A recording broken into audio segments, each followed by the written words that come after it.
live on the air, people. How you doing, ladies and gentlemen? We're here. Mindless Horror Podcast episode. I don't even know anymore because we film these so far ahead of time that we just release them for you guys and you guys enjoy them. So that's the beauty of this world that we live in of content creation. My guest today, none other than QM Slider, Moan Damage. What's going on, people? How you doing? I'm doing great, man. Another great day in California. Everywhere's snowed in right now, but we have that 70-degree weather, I so know, it's pretty dude. Perfect. And then we're over here bitching that it's cold. You know Yeah, what I mean? literally. Like, coming out with sweatshirts. I know, it's shit, acting like it's the coldest thing ever. Oh yeah. No, man, this was a cool one for me to do because I first met you this past season at Dark Harbor. Yeah. Finding more about your backstory, as far as like your history and haunt. You never that wasn't your original place to scare at. You were an HHN kid. Yeah. This whole channel that I've done here is based around Halloween Horror Nights. That's what we started around. And right here on this podcast, as you know, we like to do a little haunt history of who our guests are and everything. So let's take it back from the beginning before even you got into your first haunt gig.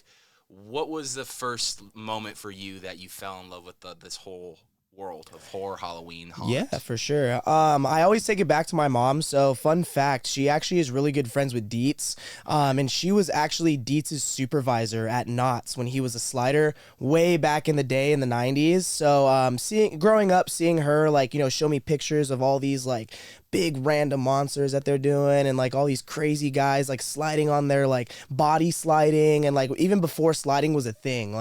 So that's kind of was that's really cool. And then I just fell in love with Halloween. I love Halloween. Besides Christmas, Halloween's my favorite holiday ever. So I fell in love with it. Every year I'd always go out, decorate my house as scary as I can get it, or as what I thought was scary right at the time. And then coming up to when I was I want to say 14 or 15 is when I first went out and tried to get my own gloves and make my own stuff. So home haunt starting around from 15 years old, putting the washers all over, just simple stuff that literally broke on the first slide. But I wanted to get into it. So my mom's yeah, and my mom was build it, whatever. And she kind of gave me some ideas. So I was oh, cool. So yeah, that's basically how. Man, I think that's really cool that it's kind of something that was already in the family as it was, and you kind of growing into it.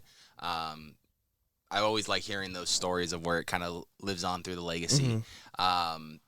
And so you saying, with that being said, would you go to Knott's Scary Farm at a young age because your mom worked there and go visit just to go see at a young age? Or what was the first time you went to go visit Knott's Scary Farm? Yeah, so funny enough, I actually never went to Knott's or any haunt until I was 17 or 18, by myself. Yeah, because normally every Halloween I'd be doing my home haunt. Me and all my buddies would get sliding gear and make our own stuff and go slide around the neighborhood. So we didn't really, it's not that we didn't care to go to those events, but for us we're we already have our own event, have your own freedom, during Halloween or that weekend leading up or the weekend prior, we're out scaring, sliding around, in neighborhoods, and people are where are these guys coming from? What the heck? They're not getting paid, just random kids rolling around. So it was fun. It was the one time a year you get to actually go out there and do it. Yeah, exactly. I mean? Go out there and act like a jackass. Yeah. No fucking question. Yeah.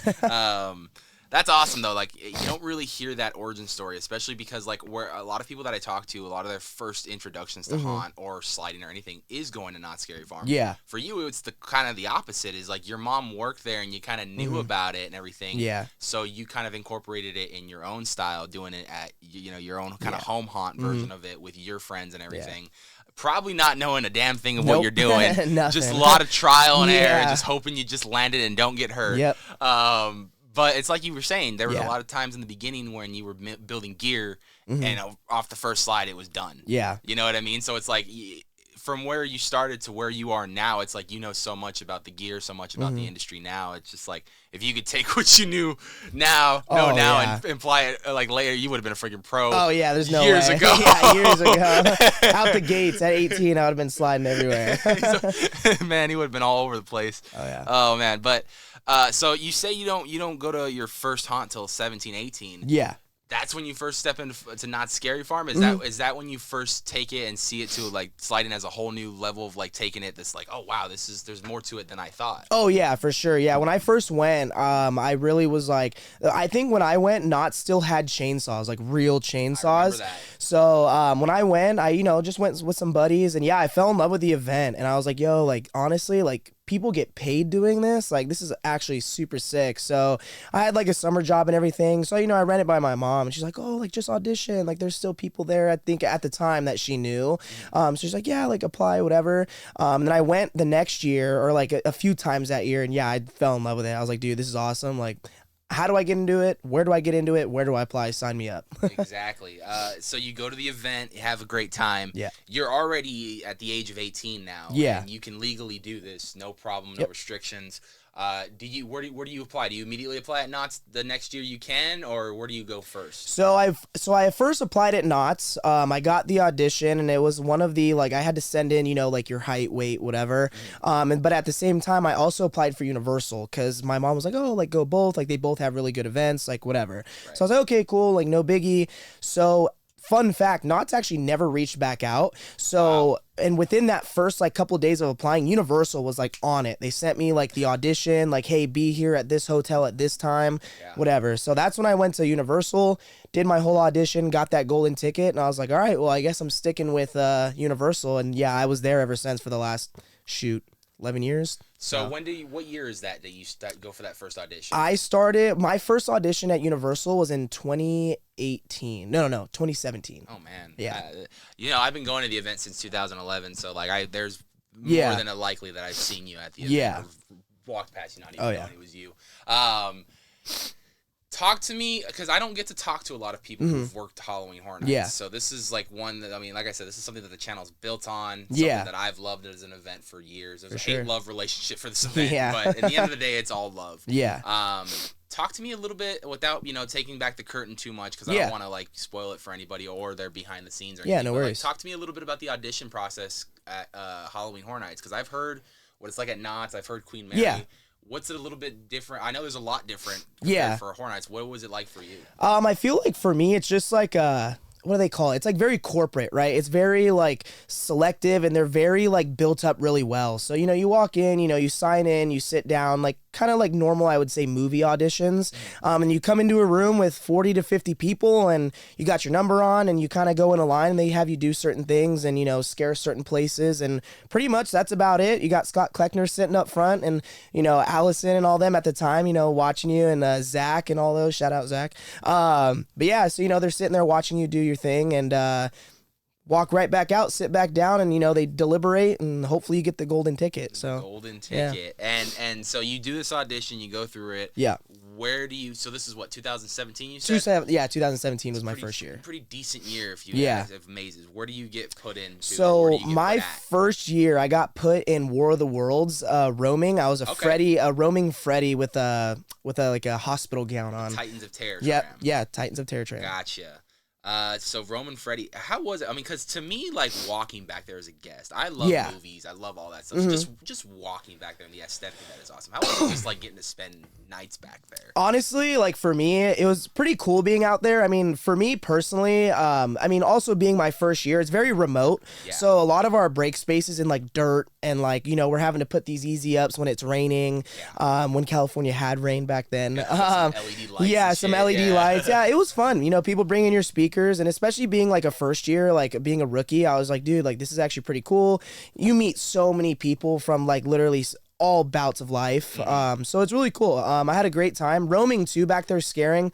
Little different. My first year, obviously, I wasn't used to, crowds and like crowd work. So that was something that I really had to like lock in for and be like, oh wow, like there's people coming at me and I'm coming at people. Especially with Halloween Horror Nights. Yeah. So yeah, it was cool though. Like I said, I think especially working Terror Tram, it does take like a special person. Yeah. Because like I said, you're not in Scare Zone 1. There's not showers. There's not a locker room. There's really nowhere for AC. So if you get too hot, you kind of have to just like hey, take a layer off and cool your body down and be able to do it in a way that you don't hurt yourself or make yourself sick. So yeah.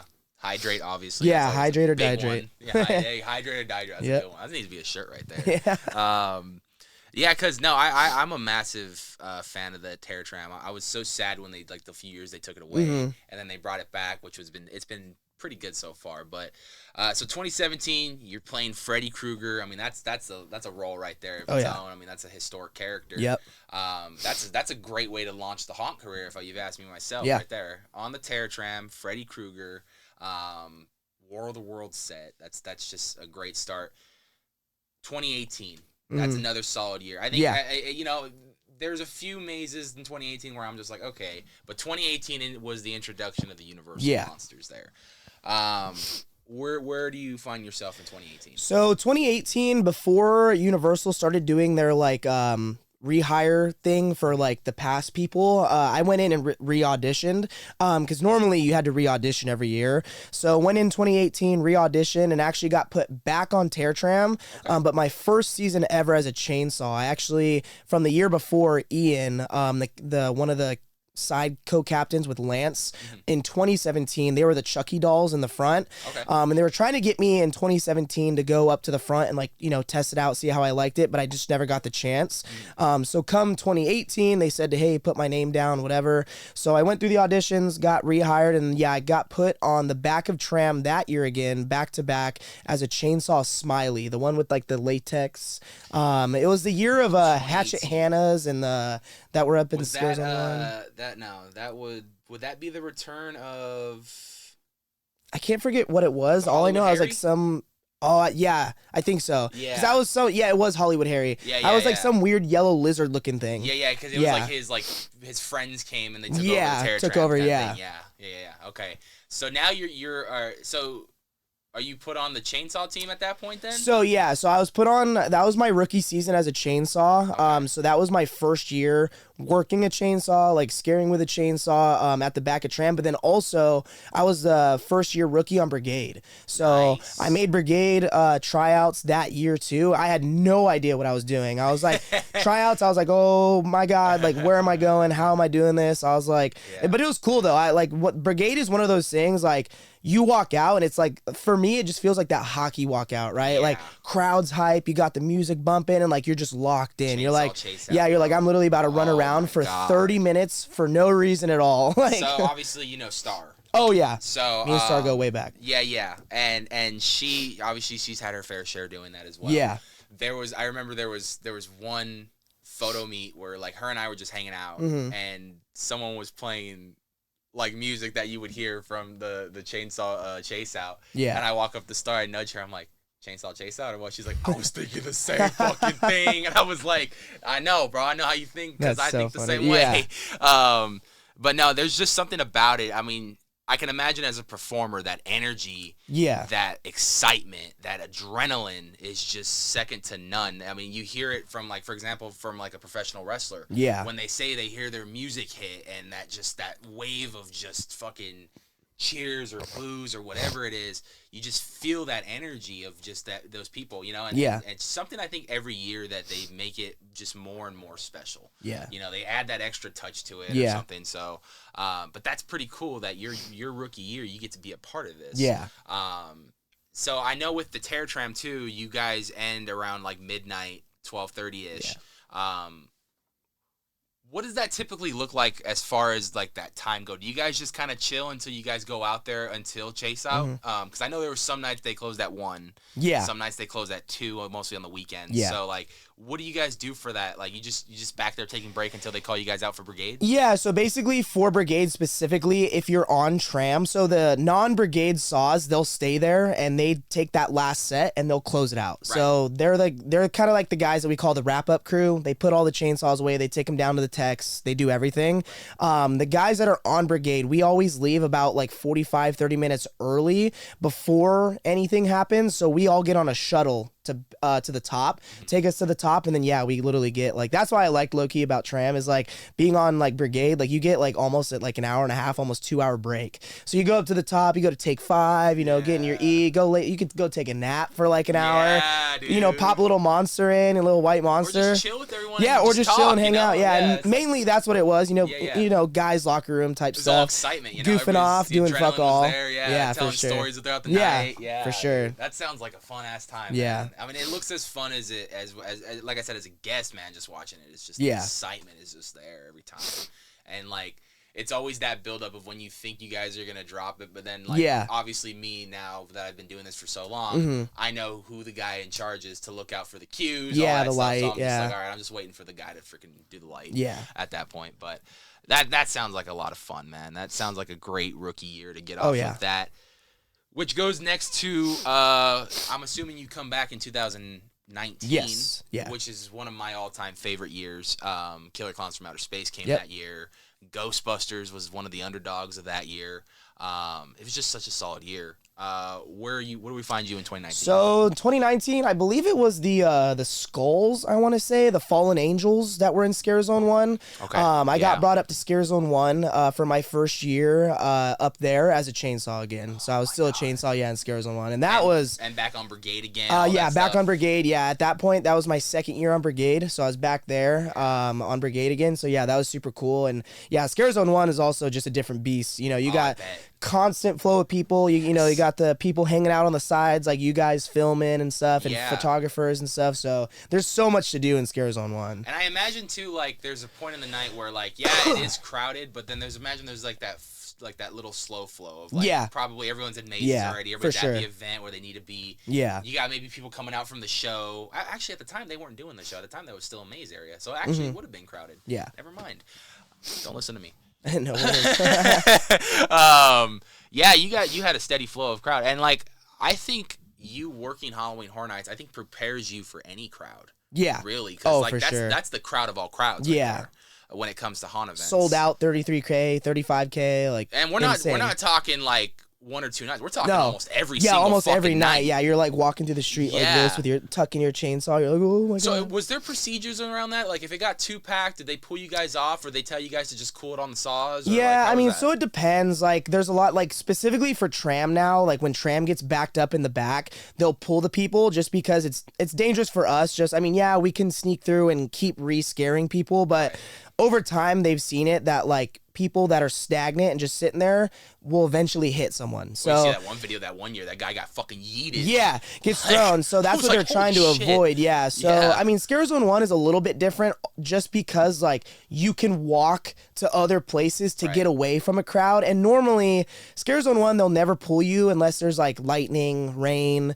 where it's too dangerous, because no matter if even that crowd stops, 30 seconds later, it's dispersed. Right. So it's like, they could pull you, but you're going to, walk. By the time you get off set, you already got to turn around and go back. So it's like, it's not worth it. So yeah, no, I just didn't know that, because, like, I've seen that place get crowded as fuck on Saturday.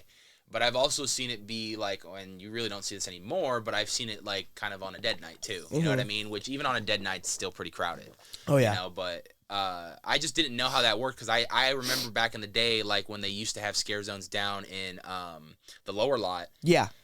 I think they started taking that away because it just gets so fucking crowded. Well, and it just takes forever to get down there. Yeah. Like, you know what I mean? Like, if they had a better way of, like, trams or, like, way to get down there besides walking, it'd probably work. But I just don't think they have that space for that either. No, honestly, just, like, I look at that now, and I always say it. It's just impossible to do a scare zone down there now. It's just it's just so crowded. It's just so tight spaced now. Yeah. Like, on a packed night, it is just undoable. Yeah, and there's just too much going on. Yeah, you got so much. Yeah, you got too much going on. Yeah.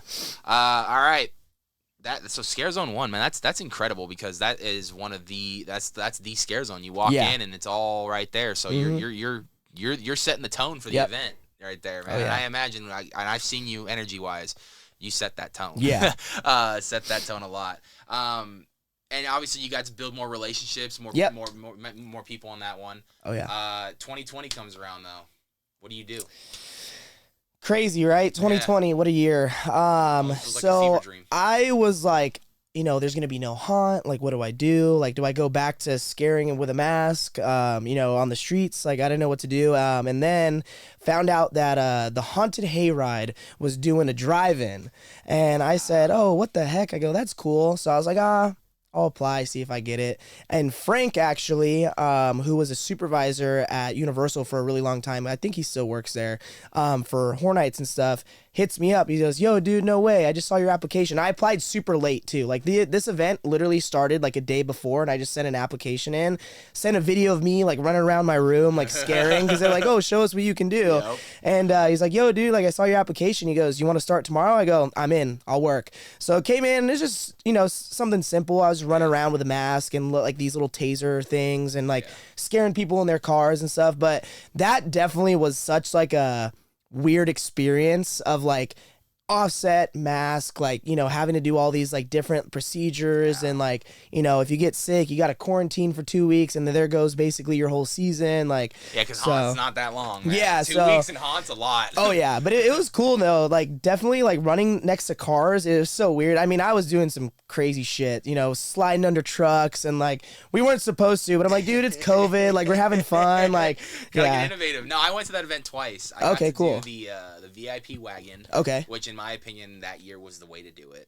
Oh yeah, for sure. You were outdoors, everything. And you're closer to the characters. Yeah, it was awesome, dude. And then one of my buddies, he bought a ticket. Okay. Didn't want to go by himself. It was general admission. We were all the way in the back, and we were just chilling. It was honestly for COVID, it was a great event. Like, oh yeah, drive-in was amazing. You had all the set pieces, and characters out there, and then, you know, it was the drive-in theater, and I think that was like a once in a lifetime thing that you'll probably never get to see again. Nope. You know what I mean? It's like that was a really cool experience. So yeah, I don't really get to talk to a lot of people that work that either. Yeah. So that's really cool because like that was a good time. That was a cool experience. Not a lot of people get to see that. We did what we can filming wise with that, but they were very strict on what we could and could not film. Yeah. So it was fun though. We had a great time. Man, yeah, because that was a hard year for all of us, man. There was nothing open. We were trying to figure out things to do. There was a lot of drive-in things. Yep. Home haunts really saved the day that year. Yeah. I'll tell you that much. So yeah, that's crazy to see that. 2021, we're back. 2021, we are back. Back at Hornites again. I'm sorry that you didn't get Halloween 3 because of me that year. It's all good. I want to see, where was I in 2021? I'm pretty sure I was back up in Scare Zone 1. And what were we in 2021 in Scare Zone 1? I was Chainsaw Again Brigade, 2021. 21. I want to say it was the it was the pigs, Roadkill. It was Roadkill. That's right. With the weird kilts that we had to wear. Yeah. Weird one. Yeah, that was an interesting character. I mean, I like the mask, but as far as like the kilt and stuff goes, didn't work. You know, the updraft, it was crazy. I imagine, bro. Like it's fucking. You're just kind of standing there. And you're like, oh, this is how the Scottish feel all the time. Yeah, literally. I mean, you were wearing tights and stuff, right? But yeah, it was one of those things where I'm like, oh my god, like if I run too quick and this thing goes up, the jewels are out. It's done. Yeah, 21 was an interesting year because 21 obviously they were still running a lot by some guidelines for sure, still. yep. You know, and I know a lot of people like in the mazes, for example, were wearing masks. That was the year that they debuted, in my opinion, the greatest Universal Monsters maze of all time, Bride of Frankenstein Lives. Yeah. And the sad part about that was you never got to really showcase her full makeup that year. You wouldn't get to do that until because she had the mask. Yeah, like 2-3 years ago they finally got to do that. Yeah. But yeah, I mean, I still think with the mask it looked pretty good because it honestly looked kind of surgical, so it gave me like a Dr. Frankenstein kind of look. But no, overall the event, I think for what they did was a solid event. Yeah. They did a great job of what they could do under COVID guidelines. Bullshit that we never got Beetlejuice because that was going to come and they pulled out the last minute. But it is what it is. But yeah, I mean, I always find myself, and everyone does, towards the end of the night, you always go up there to Scare Zone 1. And I usually try to get up there like an hour before the event closes. Because it's just like, it's always the best to see now what they do with the flame towers and everything. Yeah, but like the little opening ceremonies. Yeah, every, but like just to minutes. see, yeah, and everybody in Scare Zone 1, I want to give them their individual love before they get taken over by everyone. You know what I mean? So it's always a good time. It's like you said, where everyone goes and stands and chills. It's right there at the Starbucks area. You know, we're there. I'll even go further down where it's just kind of open. And just myself. watch. So, no, you guys do an incredible job in that Scare Zone, and it's always been one of my favorite events to go to and one of my favorite Scare Zones to watch because of the fact of chainsaws. That's one place that's synonymous with the chainsaws. So, I've actually talked about to like higher ups as to like I've always asked, and you've probably had these conversations backstage, why isn't there sliding? two reasons that came up that were very number one was very obvious: crowds. Yeah. There's just no way. It's so packed there. Honestly, and you slide, so you know. There's just honestly, there's no fucking. There's no way. Yeah, no. There's no. I mean, you could, but like you'd be walking around most nights. It'd be probably a slide every hour. Yeah, literally. If there was a big enough gap. Yeah, like, that's what I'm saying. I mean, you could hit it. I mean, there's a lot of times where you could slide, but at the same time, like the risk factor with so many people, they just don't want to take that risk with such a big company. Number one, that, and then two, I guess because it qualifies for them in their, because they're union, from what I hear. It qualifies as stunts. Yeah. So they would have to pay them extra. Yeah, extra. And I guess they don't want to ruin their floors too. So. Yeah, my main thing that I heard was the floors, the diamond cut floors, whatever. Yeah. I was like, oh, diamond cut floors. I was like, okay, sorry. Yeah. Apparently, you can't get scratches out of it, even though it's diamond. Like, all right. Just take a fucking Buffy machine. Yeah, literally. Universal, you can get them. Yeah. And you can get the industrial shit.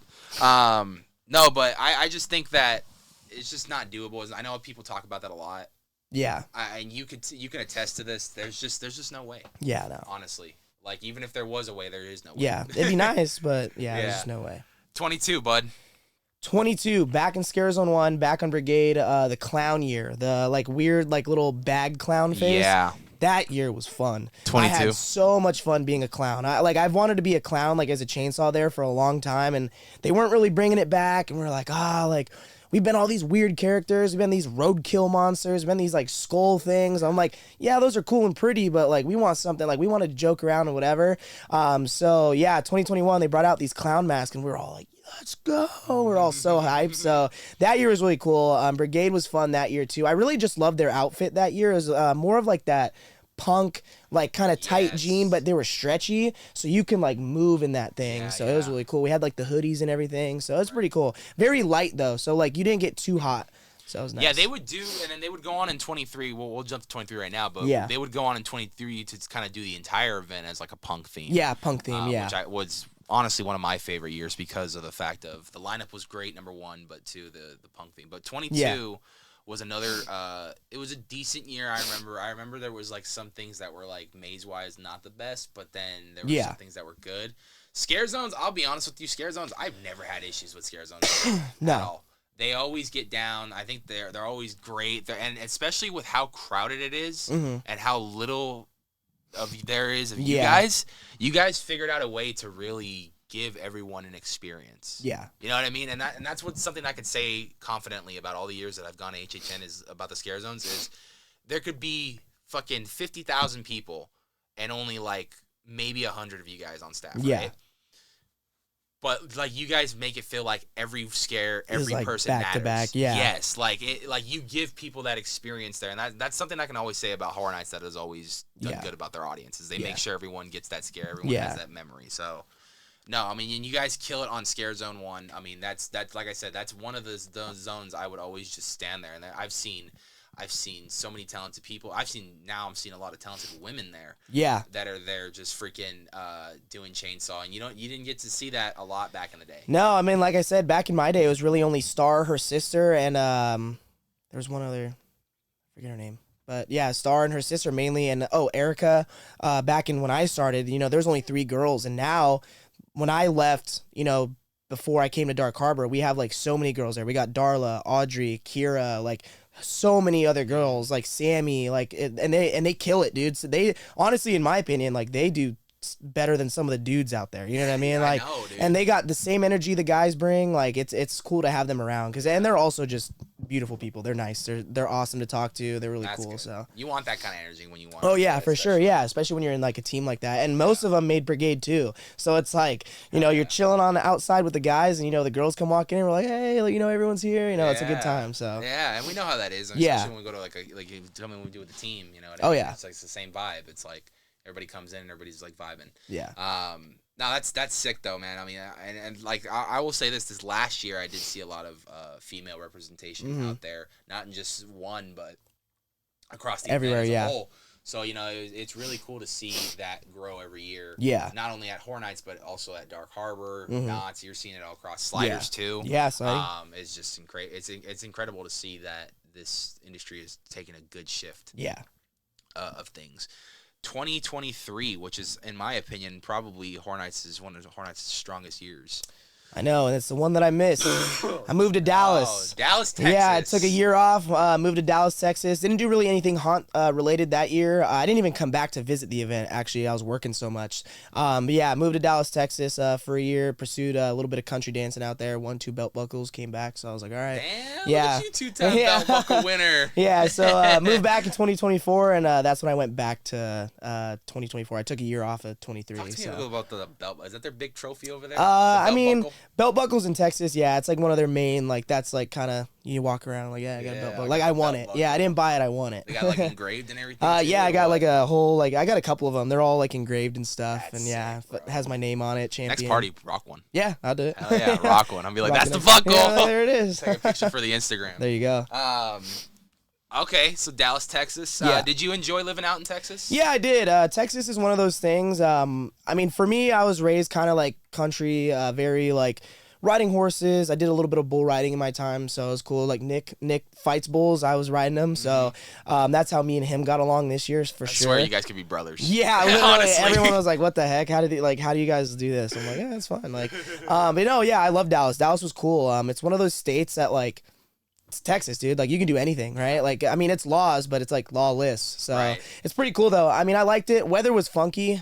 Summers were hot, but winters, cold. It snowed in, yeah. So, you know, winters were cold and summers were hot. Icy, and one of the things I've always wanted to visit when out. I've never been to Dallas, never been to Texas, but a couple things I want to visit out there. The main thing I think I want to visit is the Cowboys Stadium. Okay. Because of the fact that, like, I'm a massive wrestling fan. I've seen WrestleManias held there. I just seen that stadium. I'm like, I don't even care what I see there. Yeah, it's massive. I just want to go see something there. You know, so just see that stadium is just it's a beautiful state-of-the-art stadium. So good for the Cowboys. I think it's got like the biggest jumbotron in NFL history or something like that too. But yeah, dude, that sounds like an amazing. How was the barbecue? Barbecue. Unmatched, dude. You can't beat it. Hard Eight and Terry Black's. Yeah. Those are the best 2 spots in Dallas or in Texas. What do you recommend? Some ribs? I do ribs or brisket. Brisket is what they're known for. Yeah, can never go wrong with brisket. You can do a sandwich, anything. Yeah, literally anything. The ribs are good though. Ribs are bomb. Okay, I'm gonna take your word for it. And their mac and cheese, if you like mac and cheese. Oh, I'm a big fan of the mac and cheese. I imagine it's homemade shit right there too. Yeah. All real cheese and everything. From the day before, they're cooking it. Yeah, fucking getting the noodles ready. All that shit. That sounds bomb. I'm taking a trip to Texas. Yeah. I'm going to Texas. All right. So 23, you go to 23, you go to Texas. Yep. You miss a banger year, bro. The Last of Us was there, bro. I know. I was damn. Yeah, and they had a pretty good Scare Zone 1 too. I was like, damn. So 24. 24, come back, applied. I got thrown back down in tram as funny enough, as a cowboy from Purge. Oh my God, the Forever Purge. Yeah, the Forever Purge. I never watched that movie because it just looked terrible. Yeah. But did you watch it? I watched the one that the only reason I watched it was because I was a character in it. Yeah. So I wanted to see like how they moved and like you know kind of how their like aura was. So I was like, all right, like I gotta watch it. I mean, it was a cheesy movie, but like it's the Purge, you know. Like sorry you didn't get that time back though. Yeah. No, I think that year though that was the year they did like didn't they do like another Blumhouse kind of? Yeah, they've been on the Blumhouse train for a while now for tram. It's just easy. Fucking cheap. And movies. Blumhouse comes out with movies like every year basically. So. Every other month. It's like, oh, we have a new movie coming out. I'm like, bro. No shit. Yeah, I'm like, here comes another movie. And I always tell people it's either really fucking good or it's either really fucking cheap. Yeah, and I'm like, well, there's another character to add to Terror Tram, so. Yeah, for real. I know. I was like, oh, that's going to be on the fucking Terror Tram. That's always the fun game to play every year is like, what's going to be on the fucking Terror Tram this year? So... The Purge, man. So you're back in the War of the Worlds section. Yep, that's where back in at the very back again. And so 24 would be honestly your last year at Hornets, obviously. Yeah. Right? And so how did it feel? Kind of like I know personally. I know you had your issues personally. Yeah, maybe, for sure. But like for you, full circle. I mean, this is a full circle moment right here. This is where you started. Oh yeah, for sure. As Freddy Krueger in 2017. You're back as a Purge character as your kind of your last year for Hornets. Yeah. How did that feel coming kind of like a full circle? Well, for sure. I mean, obviously, like at the time, like I didn't know it was going to be my last year, unfortunately, at Hornets, but like thinking about it now, like I wouldn't have taken it back, right? Like I'm glad that I ended where I ended, and I was still on brigade, I was still, cooking it out after, missing a year. I still was able to have the chance to come back on brigade and stuff, and it was a good year. I mean, there was certain things that year that was a little bit harder for me just because I got kind of put in a position in the back to kind of watch over some of the rookie guys.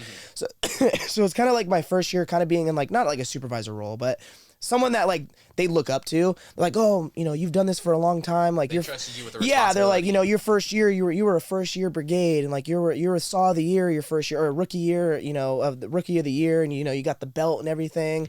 And I was like, yeah, man. I was like, but like to me, like, this is just fun, right? I mean, don't get me wrong. Like, I'll show you, some tricks, whatever, and show you how to do it. You can ask me questions, but like, I'm not really the one to be like, don't do this, don't do that, unless I'm like put in that spot. Yeah. So there were a few times though, 2024, where I had to step into that role and be like, yo, dude, like, we're not doing this, pulling some guys off set. Like, what are we doing, right? Like, so that was a little hard, but I mean, at the end of the day, like, I'm glad that I could be, a leader to some of those guys, and, right. They look up to like, oh, you have a lot of experience, and like ask me certain things. So it was cool. So you would lay the saw down in 2024. You didn't know it was going to be your last year. When was it for you? Was it towards the end of that year, or was it towards like going into the new year? You knew that was it for Four Nights. Like, when did you know that?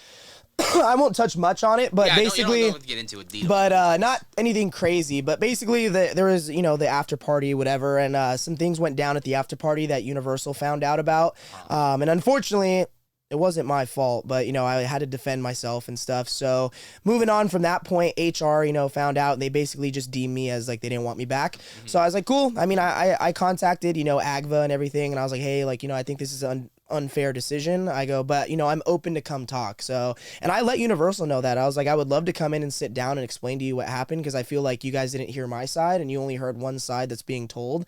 But I go, it's all good. I respect your decision. I understand why you made that decision, because I wanted to end on a good note. I've been there for my whole haunt career. Mm-hmm. So it's not, it's not like a FU Universal. I still love that place. It's where I grew up basically. And, where I learned half the stuff that I know now. Right. Yeah. So, so, coming out of that, it sucked for sure. And then, coming into 2025, I was kind of like lost. I was like, dude, like, where am I going to go? Like, I wanted to, but I was like, you know what? Like, yeah, maybe it's it. Like, hang up the saw, hang up the boots. Like, I'm done. Like, career done. I'll, be whatever. So that was one king's loss, but another queen's gain. There you go. The Queen Mary. The Queen Mary. The Queen Mary. One king's loss. And the reason why I say that is because it's no surprise. It's no secret. It's fact, whether you like to admit it or not. Yeah. I don't agree with it, but it's the cold-hearted fact truth. HHN is the king of the haunt world. Oh, right? Yeah, for sure. They are the kings. Yeah. When it comes to haunt, they commercially, they are the most successful. They have the most money. Yeah, 100%. And they are both, and they're global. Yeah. They are now. Honestly, they're in Japan. They're in Florida. They got year-round events everywhere. In Vegas. They're going to be in Chicago soon, Denver. Yeah. Like, they're going to be everywhere. Yeah. So they rule the haunt game. Mm-hmm. It's just that simple. However, Queen Mary. Yeah. Dark Harbor. Dark Harbor, baby. I've always deemed them as the dog town of the haunt industry. Yeah. And the reason why I say that is because there was more, in my opinion, creative freedom and employee freedom to a certain extent. You if could that talk. Makes sense. You could talk you on could talk set. on set, exactly. Still got to be careful. You can talk on set. 2025 rolls around and you finally make the decision, hey, I think I'm going to try out for Queen Mary's Dark Harbor. Yeah, so, I mean, I didn't even think about Queen Mary, right? 2024, we did a brigade trip, and, we went to visit the event, and it was cool, man. I was like, dude, you got, like, chainsaw sliders, you got sliders, you got these people doing, like, barrel rolls, Ralph out there doing barrel rolls and shit. And I'm like, oh, dude, this is awesome. And you're going up and talking to us. Like, you're like, yo, what's up, guys? I'm making jokes and running away. I'm like, dude, what? I'm like, this is awesome. So, yeah, coming into 2025, I was like, I didn't really know what I was going to do. And I was just like, damn, dude, like, what's another haunt that I can go work at that's, like, somewhat close? And then I saw Queen Mary was hiring. So I was like, fuck it, I'm gonna apply. So I applied, and it's funny, I applied, and then Star texted me, and she was like, hey, she goes, I heard you, she's like, I forgot what she said, but something about like, hey, like I saw your application, like you come to the dark side, and I was like, if you got a spot for me, I got you. She goes, she's like, let me see, I think we have one more chainsaw spot. She goes, it's a simple role, simple makeup, simple costume. Are you in? I was like, yep, I'm in. And then from there, yeah, she brought me on to onboarding and got hired, and that's where I fell in love. It would be probably the, I would say the biggest turning point on your haunt career. Oh, this for sure. Season. Oh, yeah, for sure. Because you went in doing one thing, and you exited doing two different things. Yeah, you know what I mean? Yeah. Like, you went in just as Chainsaw. Mm-hmm. You know, you didn't really know anybody at the event at the time. You're backstage kind of trying to meet people. Yep. You know, you know some of the, you're probably, I'm assuming you're getting to know the Chainsaw people, obviously. Those are your people right there. But then the Sliders introduce themselves to you, and then that relationship starts. Yeah. And the reason why I say, because not only did you just do Chainsaw this year, if you guys went to the event, if you guys went to an event on a given night, especially on a given night where they needed people to slide in the show, you were that people to slide in the show. And you didn't just do it on even nights they needed people. They even just added you when they had everybody. Show. Yeah. You know, so it was just you and Beanie were the two chainsaws of the show at that point when they needed them. Using us for bodies. Yeah, not to mention they during Sliders Unite used for chainsaw stunts as well. Yeah. Some really cool chainsaw stunts, may I add. So how was that for you to take on the role of going to a chainsaw, and not only being chainsaw but having a fucking voice, and then to also take on the role of a slider? Yeah, I mean, honestly, like, it was, for me, I was, like, not gonna lie, like, for the first time in my life, I felt, like, super uncomfortable and, like, not scared, but, like, weary of this new atmosphere, because, you know, I'm so used to corporate America at Universal. You know, I had my people there, you know, for, you know, at least I thought, you know, I had my people there, like, and all this stuff. So, yeah, I definitely came into it. I mean, I knew a few people that came from Horror Nights there, like Paris and, like, all them, and, like, they're super dope. Those fire people, man, I could never do it. They're insane. Paris is insane with what she does. I watched the fucking Waterworld show, and I'm just like, is there a way we can like make the fire cold? Yeah, on make a hot it ass cold. Day, Yeah, you're like, oh. I'm just like, and then they sit you on that side, on purpose, and it's just like it's so fucking hot on a hot ass day. I'm like, can you just turn the fire to cold for like that day or something? Like, you're like, please. Possible? But yeah, so it's definitely weird. I mean, yeah, I was getting to know all the chainsaw people, but I was kind of just in my own corner, man. Like, I was kind of just sitting around doing my own thing. I'd go on set, and it was crazy being able to talk. I like for like the first like couple weeks, like, or the first like week or two, I was so like, I was talking, but then I'd like look and be like, oh, okay, I could say that. Like, you know what I mean? Like, I was so used so used to having those people behind your back. You know, like, 10, 11 years being mute, and, you know, having people like look at you the whole set, making sure you're not talking. I mean, you know, you can make sounds, but you can't talk. So it's like, it was so weird, like being able to say hi, and also weird being able to take pictures. Because, you know, at Universal, they don't allow characters to, you know, post up and do whatever. Unless they have certain certain days just for pictures. But you get selected, like they'll pull you. You can't just run into the picture. Right. So it was definitely like cool, but kind of weird. Like having people, oh, can I take a picture? I'm like, no, and I'm like, wait, yeah, come back. Like, I can take a picture with you. So yeah, it was cool. And then coming into like, I believe like, I want to say it was like the third or fourth week.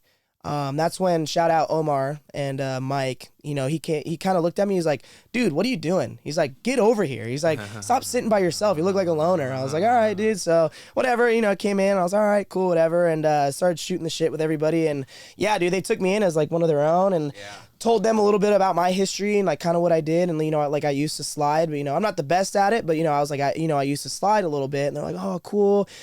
Wound up meeting Dietz. Dietz somehow knew my mom. I was like, that's crazy. I was like, what a small world. So yeah, that was cool. And then, yeah, from then on, you know, kind of just was working. And then Looney and Kat, you know, thankful for them. You know, I brought up a few ideas of like, hey, like, you know, can I throw some pads on? And, you know, I told Star, like, maybe chainsaw slide. Like, you know, I kind of want to get back into it. Like, it seems fun. So she's like, yeah, dude, if you have the gear, like, we'll try you out one day. And I was like, hell yeah.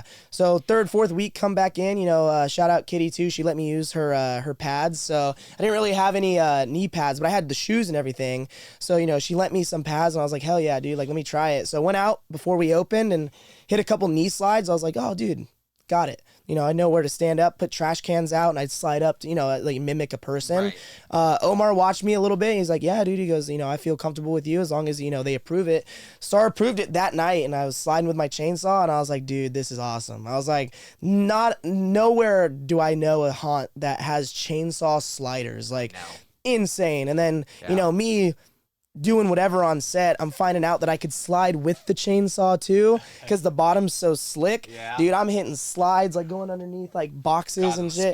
Oh yeah, sparks come up a little bit. So that was cool, for sure. And then moving on past that, we I started to get used for bodies. Omar brought up, he's like, hey man, like, sometimes we need extra bodies when people aren't here. Like, do you mind filling in? I was like, hey, wherever you need me. I feel like my first year at Dark Harbor, even besides like the sliders, I was very like open to anything. Like, hey, if you need me somewhere, put me there. Like, I'm down. Like, I'll scare. You know what I mean? All I want to do is scare, right? And I was like, I didn't think I was going to have this opportunity this year. So I was like, hell yeah, dude. You want me anywhere? I'll scare whoever you want. And it's just another, like, again, another full circle moment for you is like your first year at Harbor and they put you on the streets. Yeah. You know what I mean? It's like your first year at Horror Nights and you're kind of somewhat on your own little version of the streets. Yeah. Where it was Terror Tram and you had that freedom to like roam around like that. But I think it's cool that, two haunts that you've worked at and they've trusted you to put you in that position. But it also sounds to me like you're also just eager to just get in there and do whatever they ask you to do. Yeah, as far for sure. As like, because if they're asking you to do it, it's for the better of the event. Yeah. But also it's probably because they're short people. Yeah. And they need someone there. But you were just eager to do it all. Like you were like, if they needed someone in a maze that night, I'm pretty sure you would have been like, yeah, I'll do it. Yeah. If you guys need me in there, I'll do it.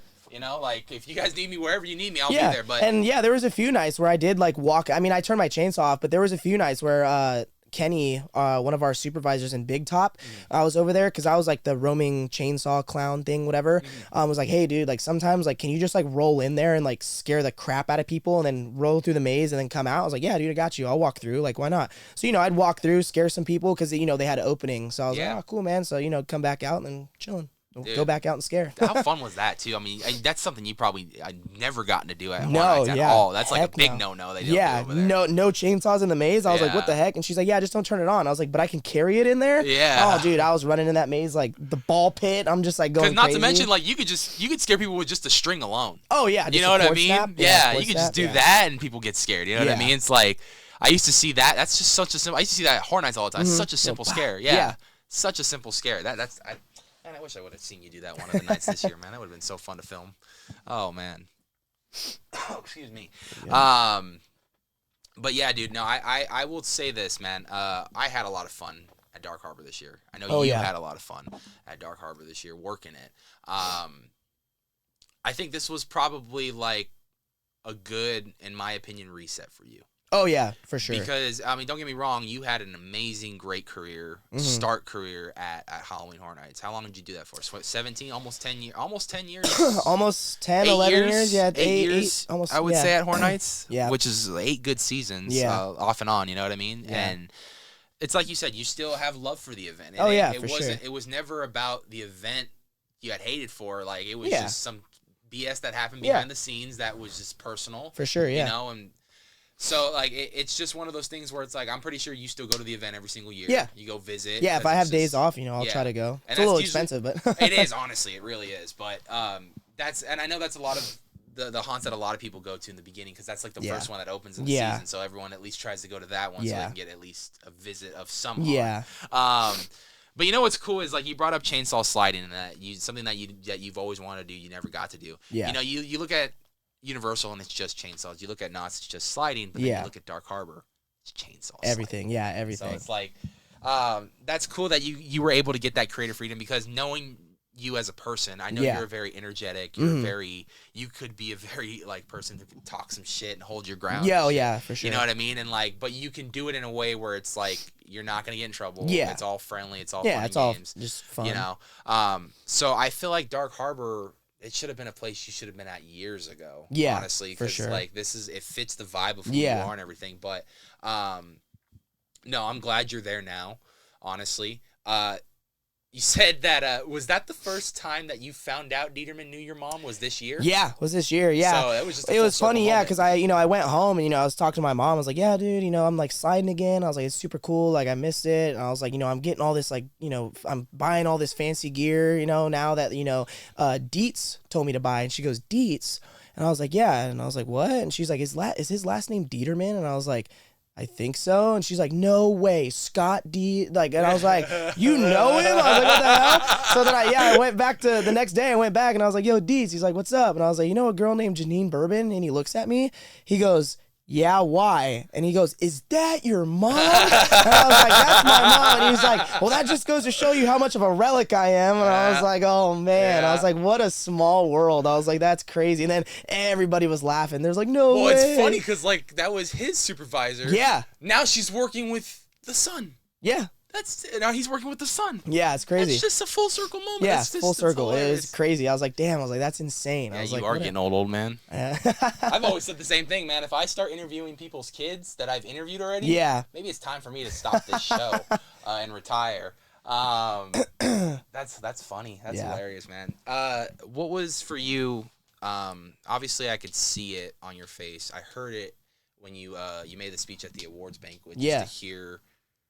I won't get into it, but just to hear kind of your past about of how you were treated and stuff, and to see how this team has welcomed you. Oh, for sure. What has been for you for this last season or this last year of scaring the most memorable compared to all the other years of scaring? Yeah, I mean, for me, the most memorable, like, I'm just going to go with my people, man. Like, it's crazy to think that, like, coming from an event for so long and, like, being so close to so many people, which I still have some of those people from those events that I'm really close to, but coming, as a first year at Dark Harbor, so much experience, a lot of people, who knows, like, I give off that frat boy energy, so who knows, a lot of people going into that could have been like, oh, he could either be a douche, you know what I mean, like, he could be a dick, like, whatever, or I came out to be obviously myself and stuff.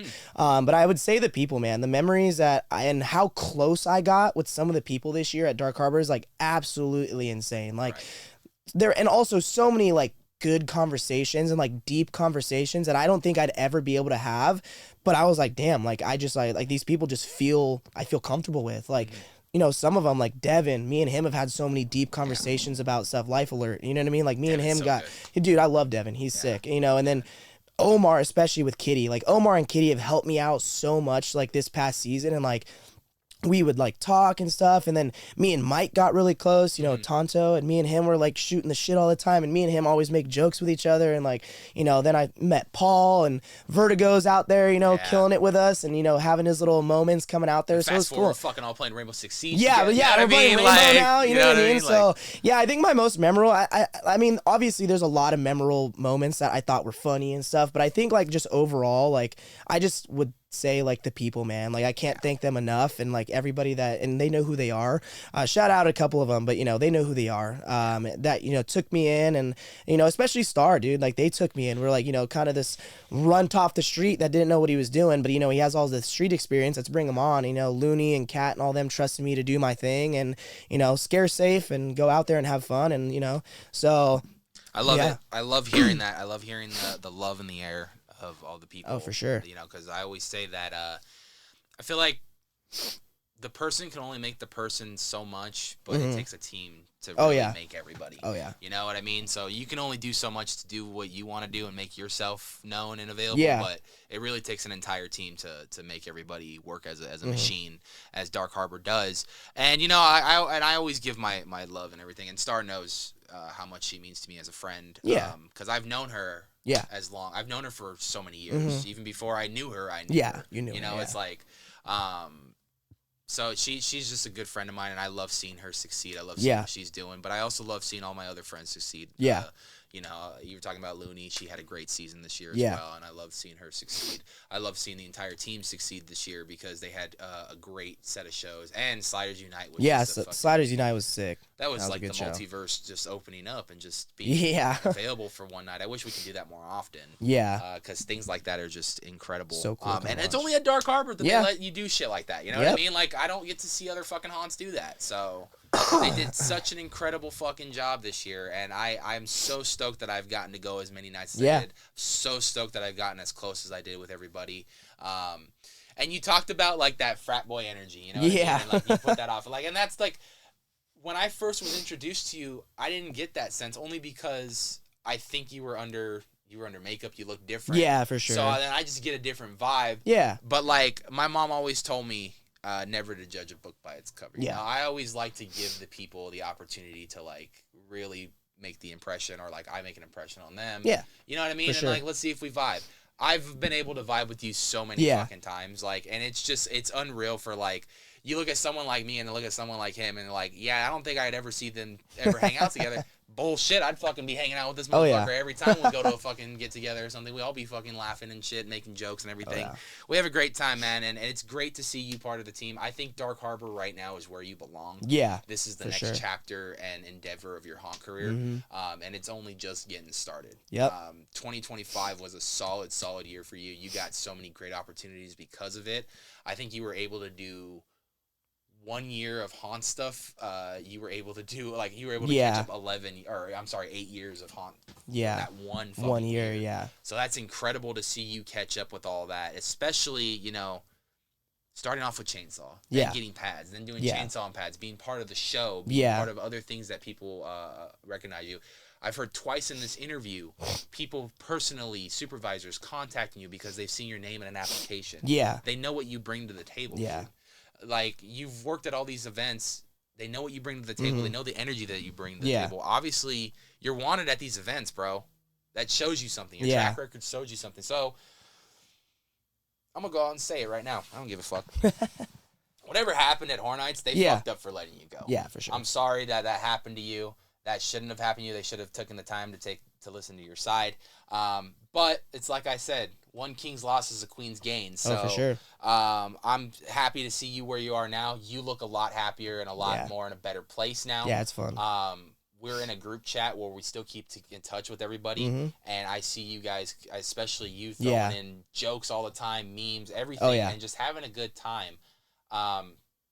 I don't know if it was like that previous years with the other groups like that you were with, but I mean, like to have a group that was scaring together last Halloween and still talking with each other and hanging out in February. Yeah, you know in February, I mean? and still hanging out. Going. Yeah, we just did like fucking Korean barbecue the other day for fucking for Killis, you know, like all that stuff. So it's just like, you know what I mean? It's a different vibe. Yeah, and you know, and that comes from me. I'm an outsider. I'm a fan who's a fucking blogger. Recording all this shit, podcaster, and I've still accepted it. You know what I mean? Like, I don't slide. I don't fucking.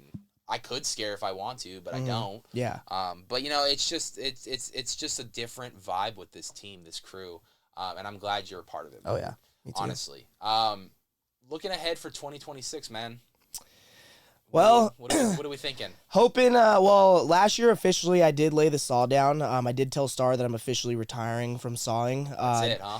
That's it. I mean, I'll probably pick it up every other night, or if they need a saw, I'll pick it up and run out there because I know they trust me. But I fell in love with sliding again, man. I want to fully start putting my body back on the ringer for sliding. So I've been going to, you know, obviously going to the rink and stuff with the guys and the girls hanging out, sliding and stuff. So just trying to get that practice up. I'll be hitting all the boot camps, trying to get myself ready. So like I said, towards the end, you know, I was so thankful to get brought into the show, and, you know, towards the end, like I said, I was like sliding in the show. I mean, I wasn't doing anything crazy, but, you know, my last night I jumped 3 bodies. You know, I was doing crazy stuff like it, and even going under the limbo, man, that was like one of my favorite things. It's so it's so silly, but it's so fun to watch. And like even from watching videos of like us going under that thing, I'm like, dude, how cool is that? Like just a limbo bar that could take you out. Well, you remember when we went to Torrance party and like midway of the night, I think like 2 people wanted to see Sliders Unite because they didn't watch it, so I just threw it on the TV. We're just watching it. You're like, watch this. This is my part. Watch this. My part's coming out. Yeah. But yeah, no. I mean, definitely. I mean, I hope I'm sliding. I hope I'm still at Dark Harbor, and I hope, you know, I'm in the show and, you know, hyping the boys up and hyping the girls up. I think that's, like I said, it's one of those things, especially for show now. It's like, you know, so many things go into that I didn't know coming into last year. Like, you know, talking to Omar and Mike and just having conversations about, like, with Paul over Discord and, like, you know, just shooting the stuff about, you know, how much goes into this stuff. You know, it's like people think that this show or what we do, we just wake up in October and roll over, grab our pads, and go out. It's like, dude, like we practice 7 months out of the year I like that to make sure we're safe. Thank you for bringing this up, because I do have a documentary that I'm working on right now on the making of a slider show, of last year's slider show. Cool. So I need to finally sit down and start getting that together. I got pretty much everything that I need from that. So yeah, I understand that 100%. Yeah. I was there for most of that last summer, watching them create that show. Yeah. And build it all, and then to see it come to life at the event. Blood, sweat, and tears, man. It's literally how it is. I mean, shit. There was a few times like when people were leaving this season and stuff, people are shedding tears, man. It's one of those things that it's like, like I said, a lot of people don't understand the heart and what it takes to go into this. And, I have a buddy always tells me, oh, it's so easy. I can just get out there. I'll get pads. And I'm like, dude, I'll give you pads. Come to one practice at the rink, and I guarantee you, you're going to go home sore as hell. Like, you're not going to be able to do it. And he was like, okay. I was like, yeah, but you'll never come do it. Like, you know what I mean? I'm offering you. I have the shoes. I have the gear. I was like, but you're not going. And he's like, oh, I'm busy. I'm like, okay.